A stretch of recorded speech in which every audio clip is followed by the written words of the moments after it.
ఒక పేద శిల్పి ఎంతో కష్టపడి రాళ్లను చెక్కుతుంటాడు. కానీ అతనికి రావాల్సిన గుర్తింపు, డబ్బు రావు. ఒకరోజు ఒక సాధువు అతనికి ఒక బంగారు చెంచా ఇచ్చి, దీనితో నువ్వు దేన్ని తాకినా అది బంగారంగా మారుతుంది అని చెప్పి వెళ్ళిపోతాడు. శిల్పి ఎంతో సంతోషపడతాడు. కానీ అతను దేన్ని తాకాలి అనే ఆలోచనలో పడతాడు. ఒక రాయిని తాకితే అది బంగారం అయిపోతుంది, కానీ శిల్పంగా మారదు.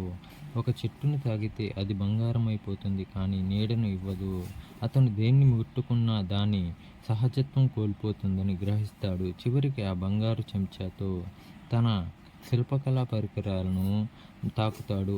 అవి బంగారంగా మారుతాయి. వాటితో అతను మళ్ళీ అద్భుతమైన రాతి శిల్పాలను చెక్కడం మొదలు పెడతాడు. ఆ శిల్పాలు ప్రపంచ ప్రసిద్ధి చెందుతాయి. సాధువు మళ్ళీ వచ్చి చూసి నవ్వుతాడు. శిల్పి ఇలా అంటాడు: స్వామి, బంగారం కంటే నా కష్టంలోనే, నా కళలోనే నిజమైన విలువ ఉందని